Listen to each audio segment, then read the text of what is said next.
Platelets हमारे शरीर की ऐसी कोशिकाएं होती हैं जो ब्लड को बहने से रोकती है। शरीर में किसी इंजरी या अन्य कारण से वेसल्स से ब्लीडिंग होने पर प्लेटलेट्स की मदद से ब्लड को रोका जाता है। लो प्लेटलेट्स की संख्या नियमित शरीर के लिए बहुत महत्वपूर्ण होती है।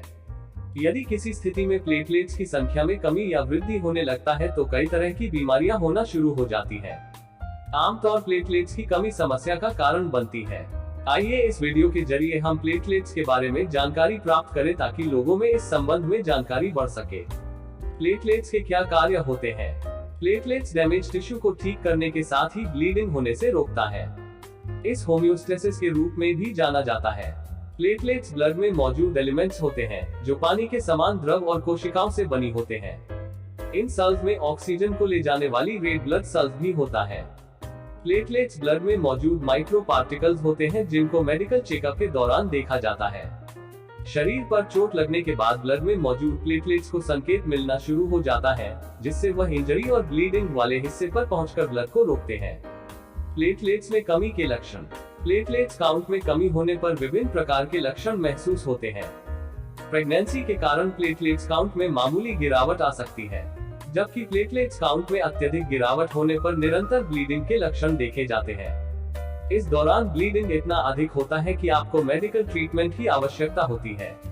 अगर आपके प्लेटलेट्स काउंट में कमी होती है तो आपको निम्न लक्षण महसूस हो सकते हैं। बॉडी पर भूरे, लाल और जामुनी रंग के निशान हो सकते हैं। इस स्थिति को पुरपुरा भी कहा जाता है। लाल व जामुनी रंग के छोटे छोटे रैश हो सकता है। नाक से ब्लीडिंग होना, गम से ब्लीडिंग होना, लंबे समय तक घावों से खून बहते रहता है। पीरियड में अधिक ब्लीडिंग होना, मलाशय के माध्यम से ब्लड आना, मल में ब्लड आना, यूरिन में ब्लड आना। आंतरिक रक्तस्राव को इसके गंभीर मामलों में शामिल किया जाता है। आंतरिक रक्तस्राव के निम्न लक्षण होते हैं: मूत्र में खून आना, मल में खून आना, गहरे लाल रंग की खूनी उल्टी होना। इसके अतिरिक्त यदि आपको आंतरिक रक्तस्राव के कोई भी लक्षण महसूस हो तो तुरंत चिकित्सक के पास जाकर इलाज कराएं। प्लेटलेट्स की कमी होने पर इसके कुछ दुर्लभ मामलों में आप सिरदर्द व तंत्रिका संबंधी समस्या महसूस कर सकते हैं। इस तरह की स्थिति में मस्तिष्क के अंदर भी रक्तस्राव हो सकता है। ऐसा होने पर आपको तुरंत चिकित्सीय सलाह लेनी चाहिए। अस्थि मज्जा की समस्याएं। अस्थि मज्जा आपकी हड्डी के अंदर के नर्म ऊतक होते हैं। इस जगह से प्लेटलेट सहित रक्त के सभी घटकों का उत्पादन होता है। यदि आपकी अस्थि मज्जा पर्याप्त प्लेटलेट्स का उत्पादन नहीं करती है तो आपके प्लेटलेट्स की संख्या में कमी आ जाती है। प्लेटलेट्स के निर्माण में आई कमी के लिए निम्न कारण होते हैं। प्लेटलेट्स कैसे नष्ट होता है? आपको बता दें कि स्वस्थ शरीर में मौजूद प्रत्येक प्लेटलेट्स करीब 10 दिनों तक सही रह सकता है। प्लेटलेट्स के नष्ट व निर्माण होने की प्रक्रिया निरंतर चलती रहती है। यदि प्लेटलेट्स के नष्ट होने की संख्या में बढ़ोतरी हो जाए तो यह स्थिति भी प्लेटलेट्स की कमी का कारण बन जाती है। कई तरह की दवाओं के विपरीत प्रभाव के कारण ऐसा होता है, जैसे मूत्रल संबंधी रोग की दवाओं को लेना। प्लेटलेट्स की कमी के लिए निम्न रोग व अवस्थाएं भी कारण होती हैं।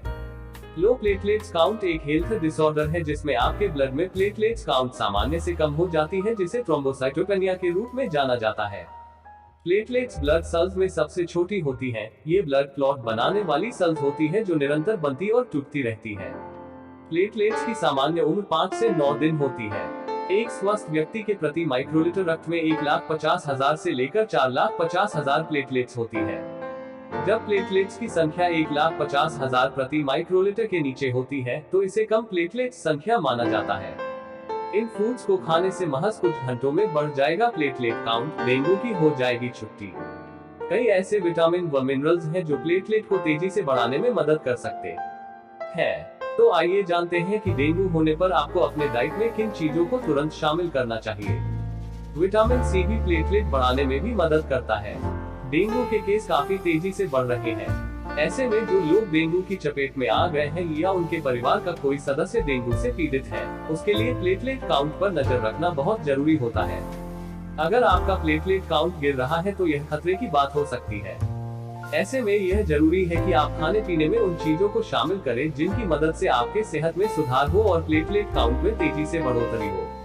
मेडिकल न्यूज टुडे के मुताबिक कई ऐसे विटामिन व मिनरल्स हैं जो प्लेटलेट को बढ़ाने में मदद कर सकते हैं। तो आइए जानते हैं कि आप डेंगू होने पर किन चीजों को खाकर अपने प्लेटलेट को तेजी से बढ़ा सकते हैं। प्लेटलेट काउंट बढ़ाने के लिए इन चीजों को डाइट में करें शामिल। Folate rich food. फॉलेट यानी कि vitamin B healthy blood cell को बढ़ाता है। ऐसे में आप डाइट में अधिक से अधिक बीफ लीवर, हरी पत्तेदार सब्जियां, बीन्स, चावल आदि शामिल करें। Vitamin B12 rich food red blood cells के फॉर्मेशन में विटामिन बी12 काफी फायदेमंद होता है। इसकी कमी से शरीर में प्लेटलेट कम होने लगते हैं। इसके लिए आप बीफ लीवर, अंडा, सैल्मन, बादाम दूध, सोया मिल्क आदि का सेवन करें। Vitamin C rich food vitamin C immunity को बढ़ाने में मदद करता है। यह प्लेटलेट को बढ़ाने में भी मदद करता है।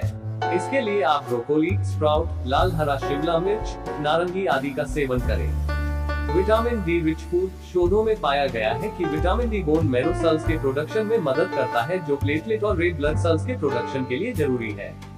इसके लिए आप रोज अंडा, ऑयल फिश, सीरियल, मशरूम आदि का सेवन करें। विटामिन के रिच फूड विटामिन के ब्लड क्लॉट और बोन हेल्थ के लिए एक जरूरी चीज है। यह प्लेटलेट काउंट को इम्प्रूव करने में मदद करता है। इसके लिए आप डाइट में सूरजमुखी, ब्रोकली, हरी सब्जियां, पत्त वाली सब्जियां, सोयाबीन, कद्दू आदि का सेवन करें। जैसे जैसे गर्मी बढ़ रही है, वैसे हमारे आसपास मच्छरों की तादाद भी तेजी से बढ़ रही है। ऐसे में हमारे बीच डेंगू का खतरा भी तेजी से बढ़ रहा है। डेंगू होने के बाद सबसे ज्यादा खतरनाक होता है प्लेटलेट्स काउंट का गिरना। डॉक्टर इसी पर नजर रखने की सलाह देते हैं। दुर्भाग्य से कोई भी दवा इन्हें बढ़ाने में कारगर नहीं है, पर आयुर्वेद में इसका उपचार है। आइए जानते हैं कैसे आप डेंगू होने पर अपना प्लेटलेट्स काउंट घर पर रहकर भी बढ़ा सकते हैं। पहले समझे क्या है dengue. World health organization WHO के मुताबिक डेंगू एक वायरल बुखार है जो मच्छरों के काटने से लोगों में फैलता है। ये बीमारी दुनिया भर में फैल चुकी है। डेंगू का वायरस मुख्य रूप से मादा एडीज इजिप्टी प्रजाति के मच्छरों के काटने पर फैलता है। इसके अलावा कुछ लोगों में एडीज अल्बोपिक के जरिए भी यह वायरस फैल सकता है। फ्लेविवाइरिडी फैमिली के एक वायरस के कारण लोगों में डेंगू बुखार होता है। आपस में काफी मिलते जुलते ये वायरस 4 तरह के हैं। इस वायरस का सेरोटाइप DNV1, DNV2, DNV3 और DNV4 डेंगू बुखार के लिए जिम्मेदार होता है। इनमें से किसी एक सेरोटाइप से संक्रमित होने और उससे उबरने के बाद मरीज के शरीर में उस सेरोटाइप के खिलाफ एंटीबॉडी विकसित हो जाती है, जो आजीवन में उसके दोबारा संक्रमण से बचाने का काम करती है। मगर इसके दूसरे सेरोटाइप से संक्रमित होने का खतरा बना रहता है। एक के संक्रमण के बाद दूसरे तरह के सेरोटाइप से संक्रमित होने पर सेकेंडरी इन्फेक्शन गंभीर किस्म के डेंगू का खतरा बढ़ जाता है, जो कुछ लोगों की जान भी ले सकता है। डेंगू फीवर के लिए जिम्मेदार है मादा एडिस इजिप्टी। संक्रमित मादा एडीज इजिप्टी मच्छर के काटने से होता है डेंगू बुखार। Noida International Institute of Medical Sciences के assistant professor doctor Sumol Ratna MD medicine बताते हैं कि डेंगू बुखार की चपेट में आने के बाद मरीज के शरीर में प्लेटलेट काउंट तेजी से घटने लगता है। उसका TLC काउंट भी घट जाता है। इस वजह से मरीज की इम्यूनिटी काफी कमजोर हो जाती है। साथ ही डेंगू के मरीजों को डिहाइड्रेशन भी होने लगता है।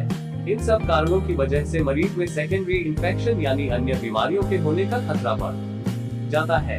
कैसे पहचानेंगे कि डेंगू हुआ है? वर्ल्ड हेल्थ ऑर्गेनाइजेशन के अनुसार ज्यादातर डेंगू के मामलों में मरीज के शरीर में लक्षण दिखाई नहीं देते हैं या मरीज के शरीर में इसके हल्के फुल्के लक्षण नजर आते हैं। कुछ बच्चों या वयस्कों में ये फ्लू की तरह गंभीर भी हो सकता है, जिसकी वजह से जान तक गंवानी पड़ सकती है। डेंगू मच्छर के काटने के बाद 4 से 10 दिन बाद आमतौर पर आखिर के 2 से 7 दिनों तक लक्षण नजर आते हैं। डेंगू की आशंका तब होनी चाहिए जब मरीज को तेज बुखार 104 डिग्री फ़ारेनहाइट के साथ इनमें कम से कम 2 लक्षण और नजर आते हैं। सिर में भयानक दर्द, आंखों व उसके भीतरी भागों में दर्द, मांसपेशियों और जोड़ों में दर्द, मतली या उल्टी आना, शरीर की ग्रंथियों में सूजन, स्किन पर दाने या चकत्ते नजर आना। विश्व स्वास्थ्य संगठन WHO ने डेंगू को 2 तरह का बताया है। एक डेंगू जिसके लक्षण नजर आ भी सकते हैं और नहीं भी, और दूसरा गंभीर डेंगू। डेंगू के लक्षण नजर आने और न आने दोनों ही हालात में डॉक्टर को तय करने में सहूलियत मिल जाती है कि मरीज को अस्पताल में भर्ती किया जाए या नहीं। अगर मरीज भर्ती हो जाता है तो उसकी देखरेख करने में आसानी हो जाती है। ऐसा करके डेंगू के खतरे को काफी हद तक रोकने में मदद मिलती है। गंभीर किस्म का डेंगू। आमतौर पर डेंगू बुखार की चपेट में आने के 3 से 7 दिन बाद ही एक मरीज इस क्रिटिकल फेज में प्रवेश करता है। इस क्रिटिकल फेज के शुरुआती 24 से 48 घंटे के बीच अचानक कुछ मरीजों की हालत तेजी से बिगड़ने लगती है। ऐसे समय में उनमें सीवियर डेंगू के लक्षण नजर आने शुरू हो जाते हैं। जब मरीज के शरीर का तापमान 100 डिग्री फ़ारेनहाइट से कम होने लगे तो आपको अलर्ट हो जाना चाहिए, क्योंकि इस तरह के लक्षण सीवियर डेंगू के हो सकते हैं। सीवियर डेंगू की चपेट में आने के बाद मरीज के शरीर में काफी खतरनाक जटिलताएं नजर आती है, जिनमें शरीर में प्लाज्मा लीक होने, लिक्विड इकट्ठा होने, मरीज को सांस लेने में तकलीफ, जगह जगह से खून निकलने या कुछ अंगों के काम करने की क्षमता में कमी भी हो सकती है।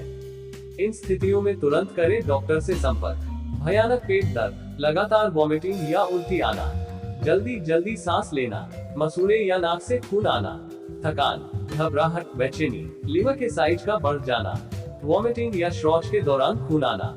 डेंगू के कारण मरीज के शरीर में तेजी से प्लेटलेट की संख्या घटती है। ऐसे में मरीजों को चाहिए कि वह उन घरेलू उपायों को शामिल करें जिससे प्लेटलेट की घटती संख्या एक बार दोबारा फिर से बढ़ने लगे। शरीर में प्लेटलेट काउंट बढ़ाने में मददगार हो सकते हैं ये घरेलू। पपीते के पत्ते का काढ़ा बनाकर पिए। पपीते के पत्ते में एक बेहद खास औषधि गुण मौजूद है। दरअसल इसमें एसिटोजेनिन नाम का एक यूनिक फाइटोकेमिकल पाया जाता है, जो डेंगू से जूझ रहे मरीजों के घटते प्लेटलेट की संख्या को तेजी से बढ़ाने में कारगर है। इसके अलावा इन पत्तियों में फ्लेवोनॉइड्स और कैरोटीन जैसे कई नेचुरल कंपाउंड मौजूद होते हैं, जो सूजन को कम करने और बतौर एंटीऑक्सीडेंट काम करते हैं। आप घर पर पपीते के पत्तियों का रस आसानी से तैयार कर सकती हैं। बस इसके लिए आपको 4 से 5 पत्तों को तोड़ना होगा, फिर उसे पानी में उबालकर काढ़ा बनाना होगा। और एक बार काढ़ा तैयार कर लेने के बाद आप उसे 1 कप सुबह और 1 कप शाम के समय ले सकते हैं। रोजाना मुट्ठी भर मुनक्का भिगोकर खाएं। डेंगू के मरीजों को रात भर पानी में मुट्ठी भर मुनक्का भिगोकर सुबह खाना चाहिए। ऐसा करने से इस दौरान शरीर में घट रही प्लेटलेट की संख्या वापस बढ़ने लगती है। दरअसल मुनक्का में आयरन की प्रचुर मात्रा मौजूद होती है और यह अनीमिया के मरीजों के लिए भी काफी फायदेमंद साबित हो सकता है। संतरा, आंवला, नींबू जैसे तमाम विटामिन सी से भरपूर आहार लें। इस बीमारी में मरीजों को विटामिन सी की अधिकता वाले फूड्स को अपने खाने में शामिल करना चाहिए। विटामिन सी आपके शरीर में प्लेटलेट्स की संख्या को बढ़ाने में मदद करता है। विटामिन सी के लिए आप संतरा, आंवला, नींबू, शिमला मिर्च खा सकती हैं, क्योंकि इन फलों और सब्जियों में विटामिन सी की प्रचुर मात्रा मौजूद है। डेंगू के दौरान और सामान्य दिनों में भी इसे अपने आहार में शामिल करना फायदेमंद साबित हो सकता है। अनार खाएं। अनार में कई जरूरी मिनरल्स जैसे आयरन और इम्यूनिटी बूस्ट करने वाले न्यूट्रिएंट जैसे एंटीऑक्सीडेंट मौजूद होते हैं। डेंगू के मरीजों को नियमित अनार का सेवन करना चाहिए। ऐसा करने से निश्चित तौर पर उनके शरीर में प्लेटलेट की संख्या में इजाफा होगा। प्लेटलेट की कमी को दूर करने में काफी मददगार है कीवी फल। इस विदेशी फल में पोटेशियम और विटामिन सी की भरपूर मात्रा मौजूद होती है। ये दोनों न्यूट्रिएंट आपके शरीर में प्लेटलेट की संख्या को तेजी से बढ़ाने में मदद करते हैं। यही कारण है कि ज्यादातर डॉक्टर डेंगू के मरीजों को कीवी खाने की सलाह देते हैं। यह फल डेंगू के मरीजों को एनर्जेटिक बनाए रखने में भी मदद करता है। सलाद में शामिल करें चुकंदर। चुकंदर में मौजूद न्यूट्रिएंट प्लेटलेट्स को फ्री रेडिकल से होने वाले नुकसान से बचाते हैं। इसलिए डेंगू के मरीज को रोजाना सलाद में चुकंदर खाने की सलाह दी जाती है। आप इसे सूप या जूस में भी शामिल कर सकती हैं। इस बुखार से उबरने के बाद भी वह अपने आहार में इसे शामिल कर सकते हैं, क्योंकि इससे ढेर सारे स्वास्थ्य लाभ मिलते हैं। पालक का सूप या सब्जी। पालक में विटामिन के भरपूर मात्रा में पाया जाता है। ये विटामिन प्लेटलेट को बूस्ट करने का काम करता है। इसलिए डेंगू के मरीजों को ज्यादातर पालक खाने की सलाह दी जाती है। विटामिन के अलावा पालक में फोलेट भी भरपूर मात्रा में मौजूद होता है, जो शरीर में प्लेटलेट काउंट बढ़ाने और कोशिकाओं के वृद्धि में मदद करता है। बस ध्यान रहे कि आप इसे कच्चा न खाएं और न ही इसका जूस पिए। पालक को हमेशा पकाकर खाना ही फायदेमंद होता है। तेजी से घट रही प्लेटलेट की संख्या को बढ़ाने का काम करता है मेथी पानी। डेंगू के मरीजों में प्लेटलेट की संख्या तेजी से घट रही है, तो उन्हें मेथी के बीजों का पानी भी दिया जा सकता है। इसके लिए उन्हें रात में 1 चम्मच मेथी को 1 गिलास पानी में भिगोकर रखना होगा और अगली सुबह छानकर फिर उसे हल्का सा गर्म करके लेने से लाभ मिलेगा। अगर रात में मेथी के बीज भिगोना भूल गए हैं, तो दिन में भी इन्हें 3 से 4 घंटे भिगोकर लेने से लाभ मिल सकता है। अगर आपको लो ब्लड शुगर की समस्या है, तो डॉक्टर से परामर्श करने के बाद ही मेथी के बीज का सेवन करें। बकरी का दूध। बकरी का दूध बहुत फायदेमंद होता है, जो कि डेंगू में स्वस्थ होने में बहुत मदद करता है। बकरी का दूध हल्का होने के कारण आराम करता, क्योंकि जब प्लेटलेट्स डाउन होती है तो शरीर की डाइजेस्टिव सिस्टम या पाचन तंत्र भी डाउन पड़ जाता है। इसलिए बकरी का दूध उस समय बेहद फायदेमंद होता है। चैनल को लाइक और सब्सक्राइब कीजिए।